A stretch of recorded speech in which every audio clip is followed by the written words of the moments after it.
As mulheres frequentemente foram silenciadas, controladas, diminuídas e tratadas como sub-humanas nas mais diversas sociedades.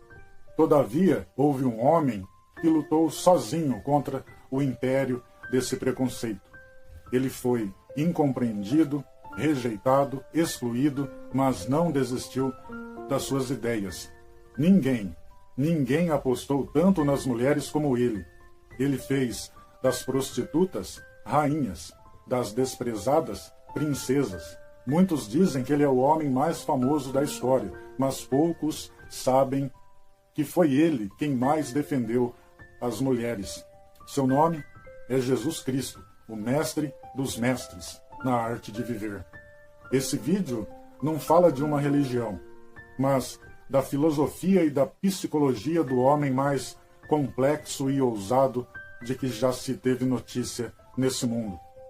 Nos tempos de Jesus, os homens adúlteros não sofriam punição severa. Todavia, a mulher adúltera era arrastada em praça pública, suas vestes rasgadas e com os seios à mostra eram apedrejadas sem piedade. Enquanto sangravam e agonizavam, pediam compaixão, mas ninguém as ouvia. A cena, inesquecível, ficava gravada na mente e perturbava a alma para sempre. Certa vez, uma mulher foi pega em adultério. Arrancaram-na da cama e a arrastaram centenas de metros até o lugar em que Jesus se encontrava. A mulher gritava piedade, compaixão, enquanto era arrastada. Suas vestes iam sendo rasgadas e sua pele sangrava, esfolando-se na terra. Jesus estava dando uma aula tranquila na frente do templo. Havia uma multidão ouvindo-o atentamente. Ele lhes ensinava que cada ser humano tem um inestimável valor, que a arte da tolerância é a força dos fortes, que a capacidade de perdoar está ligada diretamente à maturidade das pessoas. Suas ideias revolucionavam o pensamento humano, por isso começou a ter muitos inimigos. Na época, os judeus constituíam um povo fascinante, mas havia um pequeno grupo de radicais que passou a odiar as ideias de Jesus. Quando trouxeram a mulher adúltera até ele, a intenção era apedrejá-lo com ela, usá-la como isca para poder destruí-lo. Ao chegar com a mulher diante dele, a multidão ficou perplexa. Destilando ódio, comentaram que ela fora pega em flagrante adultério e perguntaram qual era a sentença dele. Se ele dissesse que seja apedrejada, ele livraria sua pele, mas destruiria o seu projeto transcendental, seu discurso e principalmente seu amor pelo ser humano, em especial pelas mulheres. Se dissesse, não a matem, ele e a mulher seriam imediatamente apedrejados, pois estaria indo contra a tradição daqueles radicais. Se os fariseus tivessem feito a mesma pergunta aos discípulos de Jesus, estes provavelmente teriam dito, para matá-la. Assim, se livrariam do risco de morrer. Qual foi a primeira resposta de Jesus diante deste grave acidente? Se você pensou, quem não tem pecado que atire a primeira pedra, você errou. Essa foi a segunda resposta. A primeira resposta foi não dar resposta, foi o silêncio. Só o silêncio pode conter a sabedoria quando a vida está em risco. Nos primeiros 30 segundos de tensão cometemos os maiores erros de nossas vidas. Ferimos quem mais amamos. Por isso, o silêncio é a oração dos sábios. Para Jesus, o mestre dos mestres, aquela mulher, ainda que desconhecida, pobre, esfolada, rejeitada publicamente e adúltera, era mais importante do que todo o ouro do mundo, tão valiosa como a mais pura das mulheres.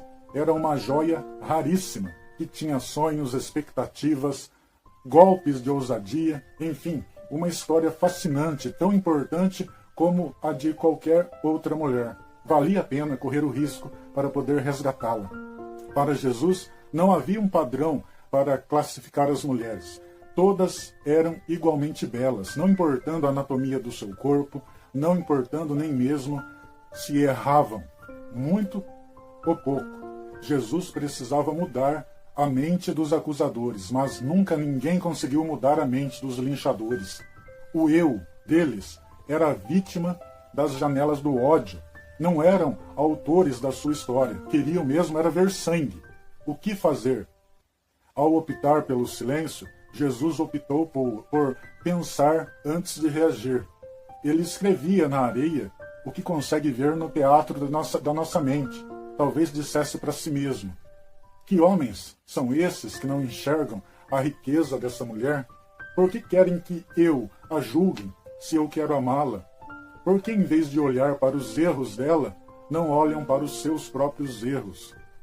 O silêncio inquietante de Jesus deixou os acusadores perplexos, levando-os a diminuir a temperatura da raiva, da tensão, oxigenando a racionalidade deles.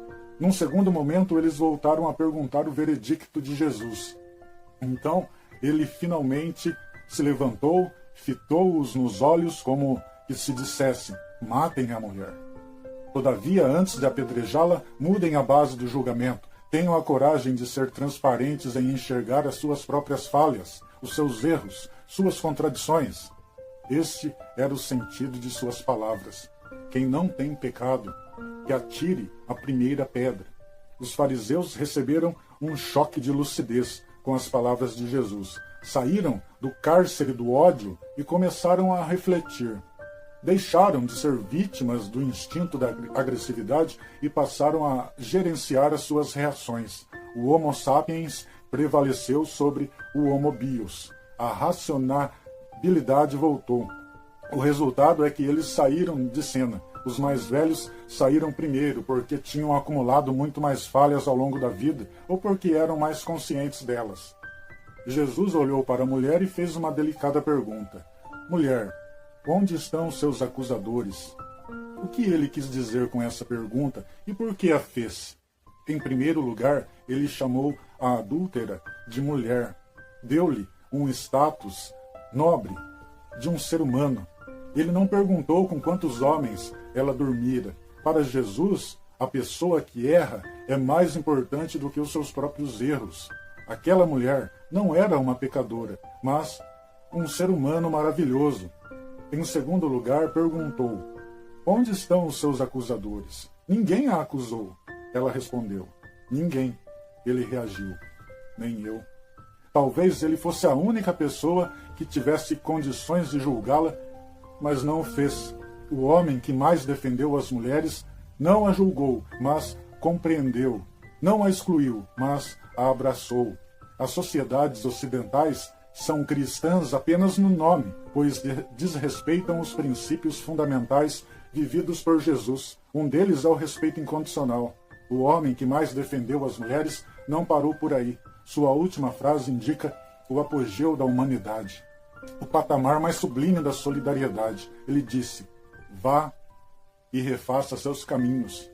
Essa frase abala os alicerces da psiquiatria, da psicologia, da filosofia. Jesus tinha todos os motivos para dizer: de hoje em diante, sua vida me pertence, você deve ser minha discípula. Os políticos e autoridades usam seu poder para que as pessoas os aplaudam e gravitem em sua órbita. Mas Jesus, apesar do seu descomunal poder sobre a mulher, foi desprendido de qualquer interesse. Vá e revise sua história. Cuide-se, mulher. Você não me deve nada. Você é livre. Jesus a despediu, mas ela não foi embora. E por quê? Porque o amou. E por amá-lo, o seguiu para sempre. Inclusive aos pés da cruz quando ele agonizava. Talvez essa mulher tenha sido Maria Madalena.